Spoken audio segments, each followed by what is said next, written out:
बिस्मिल्लाहिर्रहमानिर्रहीम। नई बात के साथ मैं हूं फवाद अहमद। नाज़रीन, पाकिस्तानी मईशत का एक बड़ा मसला यह है कि हमारी आमदन कम है, खर्चे ज्यादा हैं, महसूलात कम है, खर्च ज्यादा किया जाता है, बजट बड़ा बनता है। इसके लिए हमें कर्ज देना पड़ता है और कर्ज के नतीजे के अंदर मुल्क के अंदर एक महंगाई होती है और मईशत जो है वो अदम इस्तेहकाम का शिकार होती है।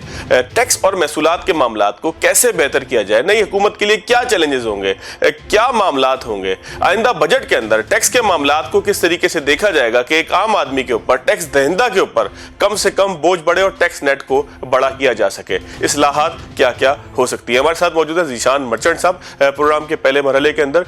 मर्चेंट साहब, बहुत शुक्रिया आपके वक्त का। कराची टैक्स बार के सदर हैं। क्या चैलेंजेस होंगे ज़ीशान साहब नई हुकूमत के लिए, खासतौर पर हम अगर देखें कि महसूलात में टैक्स नेट को बढ़ाना हो, हर फर्द को टैक्स नेट में लाना हो, एक ऐसी सूरत हाल में कि जब IMF की तलवार भी हमारे सर पे हो और मुज़ाकरात हम देख रहे हैं कि बहाल हो गए हैं, कुछ अरसे के अंदर उसका नतीजा भी आ जाएगा। मैं ये समझता हूँ कि जो आने वाला साल, जिसके बारे में अभी आपने सवाल किया, आने वाला साल बहुत ज़्यादा चैलेंजेस से भरपूर होगा पाकिस्तान के लिए, क्योंकि इस वक्त की जो पोजीशन है पाकिस्तान की, वो हम बड़े, एक नई गवर्नमेंट फॉर्म हुई है और नई गवर्नमेंट के बाद चैलेंजेस ये हैं कि हम पेट्रोल इंटरनेशनली बढ़ रहा है, कमोडिटी प्राइसेस इंटरनेशनली बढ़ रही हैं, जबकि हमने पेट्रोल को फ्रीज करके रखा हुआ है और उसका जो प्रेशर इस वक्त गवर्नमेंट ऑफ पाकिस्तान बर्दाश्त कर रही है वो मेरे ख्याल से हर महीने का तकरीबन 45 बिलियन के करीब है। तो अगर इस तनाजुर में देखा जाए तो आने वाला साल बहुत चैलेंजिंग होगा।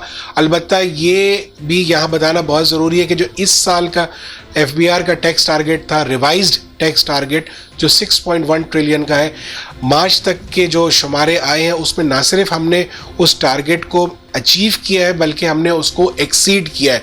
तो अभी अगले 3 महीनों को सबसे पहले देखना है कि अगले 3 महीनों में हमारा मुल्क किस डायरेक्शन में जा रहा है। अनसर्टेनिटी अगर ख़त्म होती है और जो चीज़ें, जो हमारी ग्रोथ की ट्रेजेक्टरी थी, अगर वो मेंटेन होती है, चूँकि हमने पहले जो ग्रोथ का टारगेट रखा था वो 5.3% रखा था, लेकिन अब उसको ना सिर्फ वर्ल्ड बैंक ने बल्कि IMF ने भी रिवाइज़ किया है डाउनवर्ड, और अब हम जो ग्रोथ की जो एक फिगर देख रहे हैं वो 4.3% की ग्रोथ की फिगर देख रहे हैं। अगर उस तनाजुर में देखा जाए तो हो सकता है कि आने वाले 3 महीनों में जो ये मज़ीद जो टारगेट है हमारा, चूँकि अभी हमने 4,380 बिलियन के करीब अचीव किया और हमें 6,100 पे जाना है, तो ये जो डिफरेंस है मेरे ख्याल से अगर ये ग्रोथ में अगर फ़र्क पड़ा और हमारी ग्रोथ की ट्रेजेक्टरी डाउनवर्ड गई तो ये ना सिर्फ इस टैक्स टारगेट को अचीव करने में कुछ मुश्किलात आ सकती हैं, बल्कि जो अगले साल का हदफ IMF से जो अभी डिस्कशंस हो रही हैं और जो बातचीत आ रही है कि 7,000 बिलियन का होगा या 7 ट्रिलियन का जिसका हम बात करते हैं, तो वो बहुत एक डाउंटिंग टास्क नज़र आ रहा है। हाँ, ये बात ज़रूर है कि हम इंपोर्ट बेस्ड कंट्री हैं, हमारी ऑयल की इंपोर्ट पिछले साल के मुकाबले में तकरीबन 95% बढ़ गई है, और अगर ऑयल का ही इंपोर्ट देखा जाए तो वो टैक्स रेवेन्यू कलेक्शन में तकरीबन 50% की कलेक्शन रखता है। उसको आप अगर अच्छा ज़ीशान साहब एक चीज़ फरमाइएगा कि मिफ्ता इस्माइल साहब हो और जो नई रिजीम है, इसाक डार साहब सुना है कि बैक पर बैठे जो है वो कुछ काम कर रहे हैं। जो अभी हुकूमत गई है पाकिस्तान तहरीक इंसाफ की, ज़ाहिर है कि उसका मईशत चलाने का एक अपना स्टाइल था, एक अपना फार्मूला था, एक अपना जो है वो तरीक़ेकार था, तर्ज अमल था। इनको तो हम पहले से जानते हैं, मिफ्ता साहब को आप बहुत अच्छे से जानते हैं, इसाक डार साहब के तरीके को आप जानते हैं।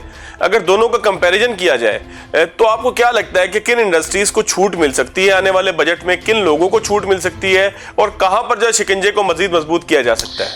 देखिए, ये डिपेंड करता है, इसको थोड़ा सा पॉलिटिकली भी एनालाइज करना पड़ेगा और फिर फाइनेंशियली इसका एनालिसिस हो सकता है। पॉलिटिकली अगर ये गवर्नमेंट जो है 1 साल से ज़्यादा जो ये कह रहे हैं कि हम ठहर जाएंगे, अगर वो होगा तो उस सूरत में ये चैलेंजिंग और ये अपने आप को एक बड़ा टफ टारगेट देंगे, चूँकि IMF की भी डिमांड है, और उस हिसाब से हम ये समझते हैं कि आने वाले साल में टैक्सेस का जो हदफ है, ना सिर्फ उसको कहीं ना कहीं से टैक्सेस को बढ़ाने की बात की जाएगी। रिलीफ तो मुझे बहुत कम नज़र आता है अगर ये 1 साल प्लस गवर्नमेंट रह जाती है, लेकिन अगर ये गवर्नमेंट जो है वो 1 साल से कम या 6 महीने या 4 महीने या 5 महीने के बाद इलेक्शंस में जाएंगे, और उस सूरत में फिर मैं ये समझता हूँ कि ये रिलीफ बेस्ड बजट होगा, क्योंकि वो पॉपुलर बजट होगा और वो उससे अपना वोट बैंक प्लस करेंगे। तो अगर इस तनाजुर में देखा जाए तो ये अगर 1 साल से ज़्यादा रहेंगे तो स्टिफ बजट होगा, लेकिन अगर कहीं 6 महीने से कम रहते तो रिलैक्सिंग बजट होगा। हम सुन ये रहे हैं कि ये मिफ्ता साहब ने अपनी जो ओथ से पहले जो इनिशियली जो बातचीत की थी उसमें उन्होंने कहा था कि जैसे 2018 में उन्होंने तनख्वाहदार तबके को रिलीफ दिया था, 12 लाख रुपए तक उनकी तनख्वाह पे कोई टैक्स नहीं था, और उसको जो अगली गवर्नमेंट पीटीआई की आई उसने 6 लाख पे ले गया था। और अगर मिफ्ता साहब यही कह रहे थे कि मैं वही रिजीम वापस लाऊंगा, तो उससे कम से कम एक चीज़ तो ज़रूर होगी कि तनख्वाहदार तबके को जो है खासा रिलीफ मिल जाएगा, और वो अगर मिल जाता है तो यकीनन एक बहुत बड़ा जो पाकिस्तान का जो टैक्स बेस जो रिटर्न फाइलिंग में इस वक्त मोर देन तकरीबन हाफ, जो अगर 30 लाख लोग रिटर्न फाइल करते हैं तो उसमें 8 लाख से ज़्यादा लोग जो है वो सैलरी टैक्स पेयर्स हैं, उनको खासा रिलीफ मिलेगा। तो मैं समझता हूँ अगर ये करने में वो कामयाब होते हैं तो तनख्वाहदार तबके को तो रिलीफ होगा, लेकिन इसके अलावा मैं नहीं समझता कि किसी बिजनेस सेक्टर को रिलीफ की कोई बहुत ज़्यादा उम्मीद इस बजट में हम रख सकते हैं। अच्छा, तजावीज़ क्या होंगी? कराची टैक्स बार क्या तजावीज़ देगा? क्योंकि अब बजट का मौसम बस अब 1-1.5 महीने बाद शुरू हो ही जाना है, तो आप लोग क्या समझते हैं कि ज़ाहिर हुकूमत भी नहीं है, इसको तजावीज़ भी चाहिए होंगी, तमाम आपके तजर्बे की बुनियाद पे क्या आप तजावीज़ देंगे इस हुकूमत को? देखिए, कराची टैक्स बार अपनी बजट की तजावीज़ आज से 1 महीना पहले चेयरमैन FBR का जो विजिट था कराची टैक्स बार में, उनको हमने अपनी बजट डॉक्यूमेंट दे दिया था। लेकिन मैं ये समझता हूँ कि इसमें बुनियादी चीज़ें ये हैं कि लॉ को आसान करना चाहिए, टैक्स पेयर्स जो ऑलरेडी सिस्टम में है उनको रिलीफ देना चाहिए, इन द सेंस कि टैक्स रेट हमारे मुल्क का अगर आप कंपेयर करें रीजन से तो हम बहुत हाई टैक्स पे हैं। 29% जो है हमारा कॉर्पोरेट टैक्स है जी, 29% हमारा कॉर्पोरेट टैक्स है, और इंडिविजुअल का टैक्स रेट 35% है। इसके अलावा हम वर्कर्स वेलफेयर फंड है, कंपनी को चार्ज होता है, मैन्युफैक्चरर्स को WPPF चार्ज होता है। तो जो टैक्स रेट है पाकिस्तान का वो बहुत ज़्यादा है, इस वजह से टैक्स चोरी बहुत ज़्यादा होती है यहाँ पे, क्योंकि हर कोई ये चाहता है कि वो अपनी ज़्यादा से ज़्यादा सेविंग करे, और टैक्स खुशी से कोई भी नहीं देना चाहता।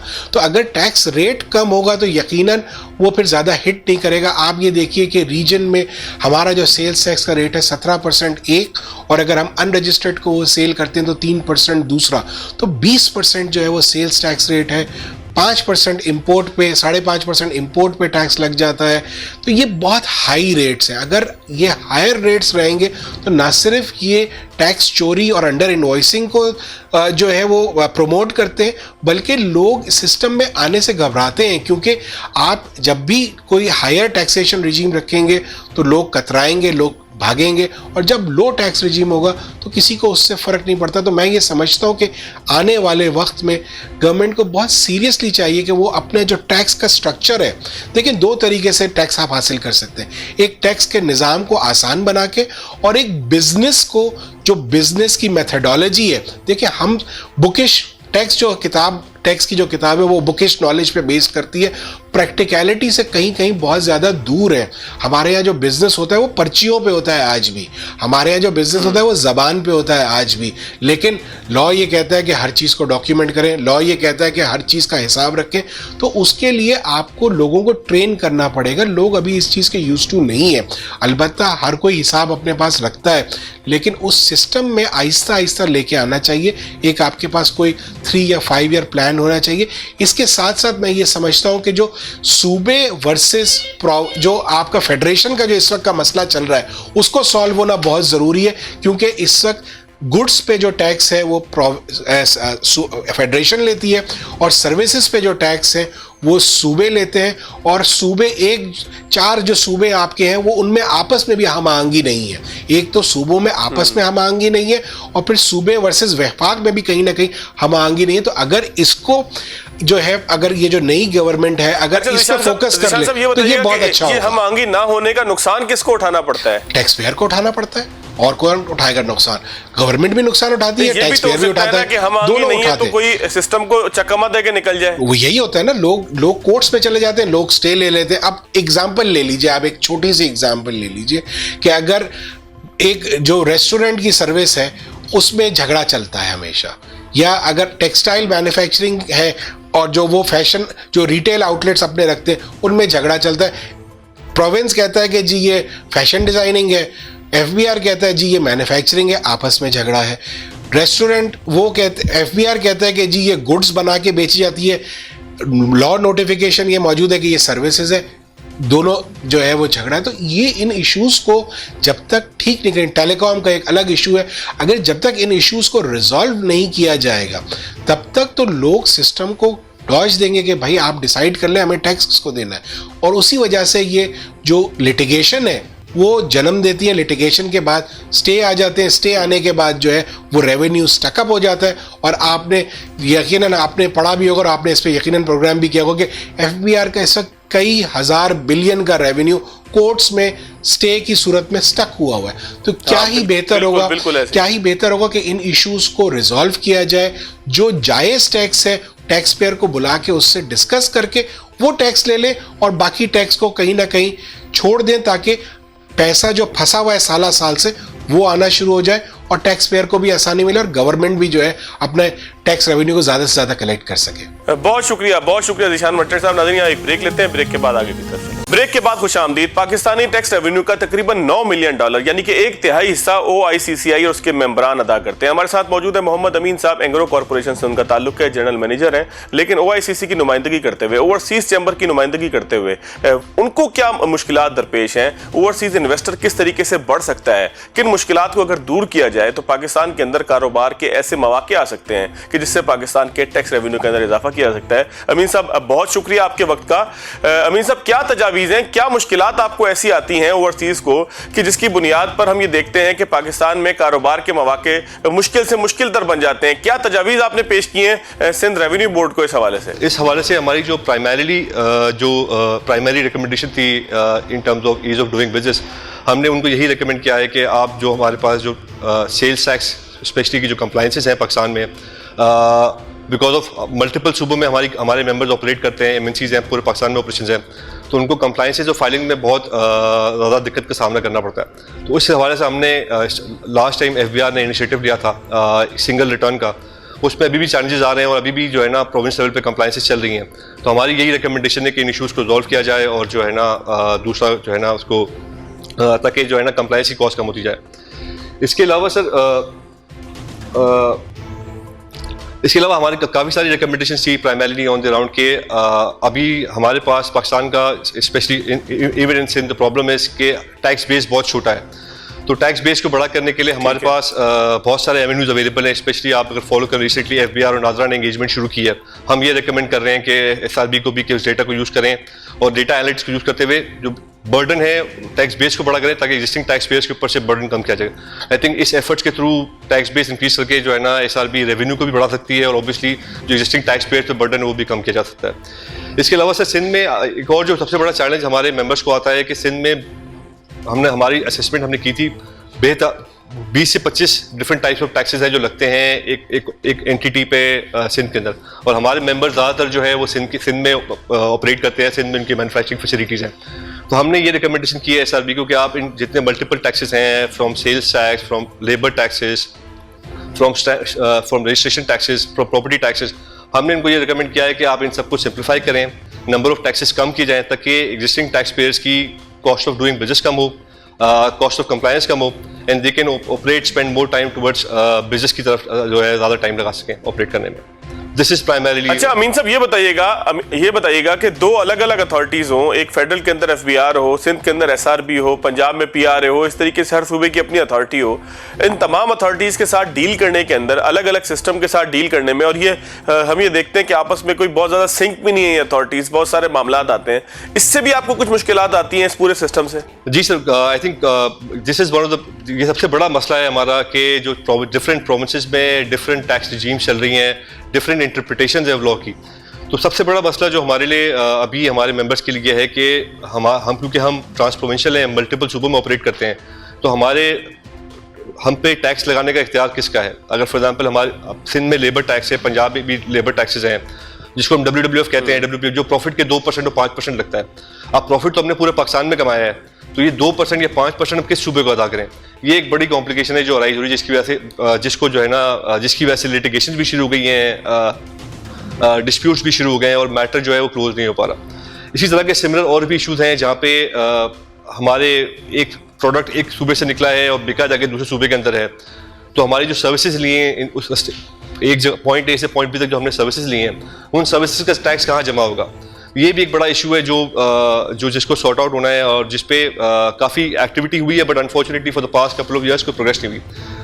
Having said that, last year एक बड़ा अच्छा इनिशिएटिव लिया है प्रोविंसेस ने कि सारी फाइलिंग को उन्होंने ऑटोमेट करने की कोशिश करी कि जितने भी रिटर्न्स, अभी हम 4 सूबों में 4 रिटर्न फाइल करते थे, तो उन्होंने एक प्लेटफॉर्म बनाया है जिसके थ्रू इनकम टैक्स की फाइलिंग को सिंप्लीफाई किया। उसमें भी मसले आ रहे हैं, बट वी होप कि इंशाल्लाह ये विद टाइम जो है वो सॉल्व हो जाएंगे। बट आई थिंक जैसा आपने राइटली कहा कि अच्छा अमीन साहब ये बताइएगा कि पाकिस्तान में कारोबार को आसान बनाने के लिए, सहल बनाने के लिए क्या चीजें हो सकती हैं टैक्स के मामलात के हवाले से और दीगर, अगर ब्रॉड स्पेक्ट्रम के अंदर हम देखें कि जिससे ओवरसीज जो है आपके चैम्बर के थ्रू जो है वो इन्वेस्टमेंट आ सके, FDI आ सके पाकिस्तान के अंदर, 1 2 3 4 सिस्टम में क्या तब्दीली होनी चाहिए? देखिए, मैं आपको थोड़ा सा इसमें एक हमने इस साल जो है हमारे प्लेटफॉर्म ने OICCI ने एक सर्वे किया था अपने मेंबर्स के साथ कि पाकिस्तान में बिजनेस करने के में क्या चैलेंजेस हैं और क्या ऐसी चीज़ें हैं जिनकी वजह से जो है वो फॉरेन इन्वेस्टमेंट पाकिस्तान में आ सकती है और हमारे एग्जिस्टिंग बिजनेस ग्रो कर सकते हैं। तो one of the things that जो निकल के आई थी कि हमारे पास सबसे बड़ा मसला जो हमारे मेंबर्स को आता है कि हमारे पास टैक्स के कानून में कंसिस्टेंसी नहीं है, बहुत फ्रीक्वेंट, बहुत रैपिड चेंजेस हैं। दूसरा जो मसला निकल के आया टैक्स के कानून के हिसाब से कि यार हमारी कंप्लायंस की कॉस्ट बहुत ज़्यादा है और टैक्स कंप्लायंस सेक्टर्स पे बहुत बर्डन है इन टर्म्स ऑफ कंप्लायंस, फिर इनके ऑडिट्स बहुत फ्रीक्वेंटली होते हैं लीगल। तो हमारी रिकमेंडेशन इन्हीं लाइंस पे हमने जो प्रपोजल शेयर किए हैं डिफरेंट प्रोविंसेस के साथ और फेडरेशन के साथ, वो इन्हीं लाइंस पे हैं कि यार आपको अपने टैक्स लॉज में फ्रीक्वेंट चेंजेस जो नहीं करनी, long term tax frequent changes नहीं करनी चाहिए। दूसरा ये कि आपने कंप्लायंसेस और फाइलिंग बर्डन बहुत डाल दिया है टैक्स पेयर्स के ऊपर, जिसकी वजह से जो है ना डॉक्यूमेंटेशन नहीं पढ़ पा रही है पाकिस्तान में और हमारे मेंबर्स को कम्पीट करना पड़ रहा है विद नॉन डॉक्यूमेंटेड सेक्टर्स, जो obviously is not a level playing field for us. तो इस सिलसिले में हमने काफ़ी स्पेसिफिक दी हैं रिकमेंडेशन, अगर आप चाहेंगे तो I can share a few with you. अच्छा, एक आखिरी चीज अमीन साहब फरमा दीजिएगा कि आप क्या तवक्का रखते हैं, हुकूमत भी तब्दील हुई है, ऐसे लोग भी हुकूमत के अंदर आए हैं कि जिनका एक खास तजर्बा भी है कारोबारी लोगों के साथ डील करने के अंदर, कारोबार का तजर्बा भी है, मिफ्ता इस्माइल साहब हो या डॉक्टर आयशा गौस हो, आप क्या तवक्का कर रहे हैं कि आने वाले बजट के अंदर इन्वेस्टमेंट बढ़ाने के लिए, फॉरेन डायरेक्ट इन्वेस्टमेंट बढ़ाने के लिए, फॉरेन इन्वेस्टमेंट बढ़ाने के लिए क्या इकदाम ऐसे हो सकते हैं कि जिसकी बुनियाद पे सहूलत मिल सके? देखिए, आई थिंक हमारे मुल्क में जो अभी जो इशू है हमारे पास रेवेन्यू का is a bigger major issue, चाहे वो रुपी बेस्ड रेवेन्यू हो या डॉलर बेस्ड रेवेन्यू हो। आई थिंक जो भी गवर्नमेंट आएगी, ऑब्वियसली जो भी बजट अभी आएगा उसमें गवर्नमेंट का फोकस यही होना चाहिए कि किस तरीके से हम टैक्स बेस को बढ़ाएं, किस तरीके से हम जो एग्जिस्टिंग टैक्स पेयर्स हैं उनकी ज़िंदगी में आसानियाँ लेके आएँ और किस तरीके से जो है ना हम रीच बढ़ाएं, रीच बढ़ाएं इन टर्म्स ऑफ एक लोगों की रिलायंस पैदा करें टैक्स डिपार्टमेंट के ऊपर। इस सिलसिले में हमारे कुछ प्रपोजल्स जो हैं बड़े इंपॉर्टेंट हैं जो मैं आपसे शेयर करना चाहूँगा। सबसे इंपॉर्टेंट हमने जो प्रपोजल दिया है वो ये था कि हमारे पास पाकिस्तान में मिनिमम टैक्स, हम एक चीज़ कहते हैं मिनिमम टैक्स रिजीम, एक कॉन्सेप्ट है कि हमारे पास instead of paying taxes on profits, हमारे पास जो टैक्स रेट सोर्स कर रहा होता है, कट रहा होता है मल्टीपल एंगल्स पे, वो हमारा इफेक्टिव टैक्स लायबिलिटी बन जाता है। यानी इफेक्टिवली एक पाकिस्तान में जो टैक्स रेट है 29% का, बहुत सारे बिजनेसेस हमारे ऐसे हैं पाकिस्तान में जिसमें लोकल भी हैं, फॉरेन भी हैं, जो एंड इस मिनिमम टैक्स रिजीम की वजह से 29% से कहीं गुना ज़्यादा टैक्स दे रहे हैं, जिसकी वजह से ऑब्वियसली वो Pakistan as a whole for means अगर हम बाहर से बैठ के हमारे जो फॉरेन पेरेंट्स हैं वो देखते हैं तो Pakistan compare to other countries बहुत अनकम्पेरेटिव हो गया है इन बहुत सारे सेक्टर्स के अंदर। तो ऑब्वियसली फॉरेन डायरेक्ट इन्वेस्टमेंट जब हमारे पेरेंट्स देखते हैं तो they evaluate multiple countries. Pakistan जो है अनकम्पेरेटिव हो गया because of this minimum tax regime, minimum turnover tax जो है compare to other foreign countries. दूसरा सर एक बड़ा मसला है ऑन जिसको हम कहते हैं inter corporate dividend. This was इसका थोड़ा सा कॉन्टेक्स्ट मैं आपको देना चाहूँगा एक मिनट लेके। तो 2007-2008 के अंदर जो है एक टास्क फोर्स बनी थी अंडर FPR, उसने एक बड़ा प्रोग्रेसिव रिफॉर्म हमारे इनकम टैक्स लॉ में लेके आए थे जिसको हम कहते हैं कि जिसका पर्पस प्राइमरीली था कि किस तरह हम पाकिस्तान में कॉर्पोरेटाइजेशन को प्रमोट करें, किस तरह ग्रुप स्ट्रक्चर को प्रमोट करें ताकि पाकिस्तान में कॉन्ग्लोमरेट्स बन सकें, बड़े ग्रुप्स बन सकें जो बाहर यहाँ पे भी एक्सपैंड करें और पाकिस्तान से बाहर भी जाके एक्सपैंड कर सकें। उस सिलसिले में कुछ तरामीम, आपको पता है पाकिस्तान में जब टैक्स लगता है तो हम अपने प्रॉफिट पे टैक्स देते हैं, एक कंपनी जो होती है, फिर जब वो कंपनी डिविडेंड देती है अपने शेयर होल्डर को तो उस पर 15% उस पर टैक्स दे रहा होता है।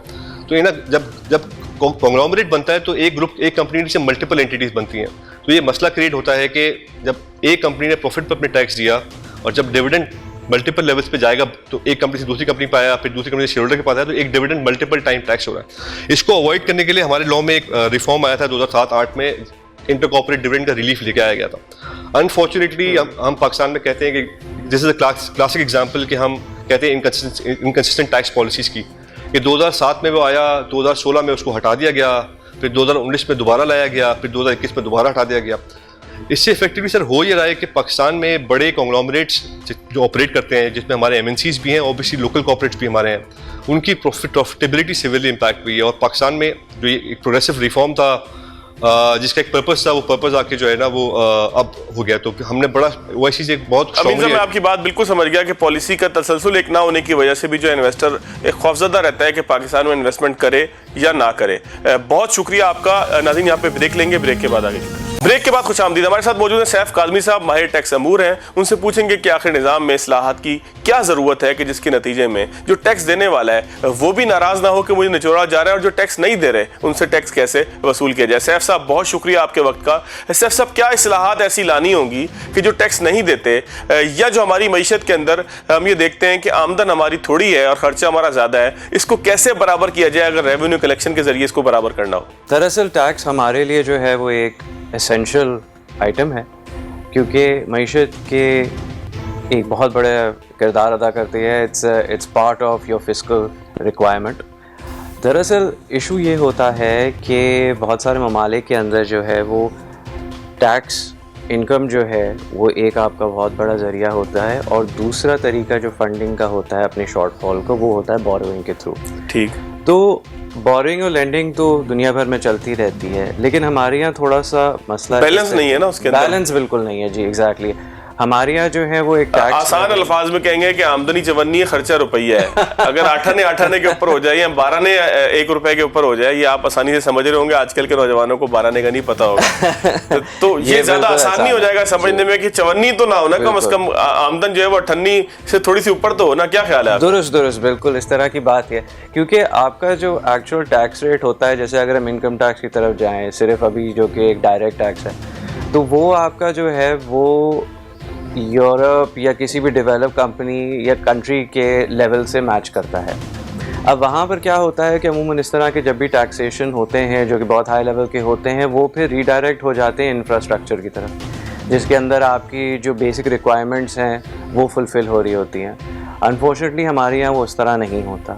हमारे यहाँ क्योंकि बेस लाइन चीज़ों को मेंटेन करने के लिए हमें टैक्सेशन का लेवल रखना पड़ता है, लिहाजा हमारा जितना भी पैसा है वो हमें और आपको शायद नज़र नहीं आता इन द फॉर्म ऑफ कि सड़कें आपकी अच्छी हो रही हैं, बिजली का निज़ाम जो है वो बेहतर है, पानी का मसला नहीं है, वगैरह वगैरह। तो ये एक चीज़ है जिसकी रिक्वायरमेंट जो है वो हमें फुलफ़िल करनी पड़ती है। उसको फुलफ़िल करने के लिए आपको फिर जो है वो बोरोइंग की तरफ जाना पड़ता है। जब आप बोरोइंग की तरफ जाते हैं तो फिर obviously IMF becomes your best friend. तो IMF जो है क्योंकि वो इस रीजन में काफ़ी हावी है, तो दूसरी बात यह कि सैफ साहब, जिसने हमें कर्ज देना है, जाहिर है वो सारे सिस्टम को भी इस तरीके से बनाने में आपको बताएगा कि भैया इस तरीके से यहाँ से इतने पैसे निकालें, यहाँ से इतने पैसे निकालें, और वो पैसे निकाल के मुझे दें। कोई भी टैक्स देने वाला, कोई भी कर्ज देने वाला ये तो नहीं चाहता कि आप उसके पैसे लेकर डिफॉल्ट हो जाए। ये बात आपकी बिल्कुल दुरुस्त है। तो ज़्यादातर आपने देखा होगा कि IMF की वक्तन फ़वक्तन पीरियोडिक जो है वो रिव्यूज़ होते हैं, जो कि अभी आपको पता था कि नो कॉन्फिडेंस मूवमेंट और गवर्नमेंट चेंज से पहले जो है वो एक पेंडिंग था जिसको अभी रोक दिया गया, और अब जो नए प्राइम मिनिस्टर शहबाज शरीफ साहब वो फिर इसको अटेंड करेंगे। चैलेंज क्या होगा सैफ साहब अब हमारे पास नई हुकूमत के लिए टैक्स कलेक्ट करने के लिए चैलेंज क्या होगा? क्योंकि हम देख रहे हैं कि इस दफ़ा रेवेन्यू कलेक्शन माजी की निस्बत ज़्यादा बेहतर हुई है थोड़ी सी। आपकी बात बिल्कुल दुरुस्त है। इस साल जो है 9 महीने का अगर हम टैक्स कलेक्शन देखें तो 4.4 बिलियन रुपीज़ जो है वो हमने कलेक्ट किया था, जिसमें टारगेट जो था वो 4.1 बिलियन का था, और पिछले साल का अगर आप 9 महीने का देखें तो वो 4 बिलियन से काफ़ी कम था। तो उसके निस्बतन इस दफ़ा हमने जो है वो टैक्स बहुत अच्छा कवर किया है। लेकिन सोचने वाली चीज़ ये है कि टैक्स जो है वो आपने किस तरह क्यों हमने सिस्टम भी बनाया है कोई, या बस सिर्फ लोगों की गर्दन दबा के पैसे निकालें? हर साल तो गर्दन नहीं दबा सकते। दुरुस्त। तो उसके अंदर सिचुएशन ये है कि आप अगर पिछले सालों से इस साल का देखें तो प्राइस अप्रिसिएशन यानी कि जो इजाफा हुआ है कीमतों में वो बहुत सिग्निफिकेंट रहा है, क्योंकि आपकी जो इन्फ्लेशन है वो बहुत ज़्यादा ऊपर आ चुकी है। तो जो टैक्स होता है वो तो एक परसेंटेज होता है। अगर मैं जनरल सेल्स टैक्स के हवाले से बात करूं तो वो तो 17% पे फिक्स्ड होता है, तो चाहे जितनी भी प्राइस हो वो 17% उससे बढ़ जाती है। लिहाजा आपने जो है शायद कलेक्शन के अंदर कोई नई चीज़ नहीं लाए हैं, क्योंकि प्राइसेस का इजाफा हुआ है तो आपकी एक क्वांटम बढ़ गई है। बिल्कुल तो ठीक ये है। तो सीधा सीधा मैथमेटिक्स है। अब आगे आते हुए यानी कि जो कोई है, कमाल नहीं हुआ, रेट बढ़ गया है। मेरे हिसाब से जी बिल्कुल इसी तरह का ये हुआ है। कुछ इन्होंने कोशिश की थी कि एमनेस्टी जब हुई थी 1-2 साल पहले, तो उसके अंदर बहुत सारे ऐसे लोग थे जिनकी मिल्कियत थी जो कि टैक्स एम्बेट से बाहर थी, तो वो उन्होंने अपने आप को बचाने के लिए एमनेस्टी का फ़ायदा उठाया और अपने आप को वापस ले आए, ताकि अब से आगे जाते हुए जो है टैक्सेशन का इम्पैक्ट जो है उन पे आए और वो टैक्स को कंट्रीब्यूट। अच्छा सैफ साहब, मुझे ये बताएं कि पोटेंशियल है हमारे पास, कि ऐसा तो नहीं है कि जो टैक्स पेयर इस वक्त हैं 25, 26, 30 लाख बस वही हैं, आप मजीद उससे आगे बढ़ाने की कोशिश करेंगे तो लोगों के पास पैसा ही नहीं है कि जिसके ऊपर टैक्स लगे? देखिए, टैक्स नेट को बढ़ाने के लिए जो है वो तरीक़ेकार अभी भी मुझे नहीं लगता कि सिस्टम में है।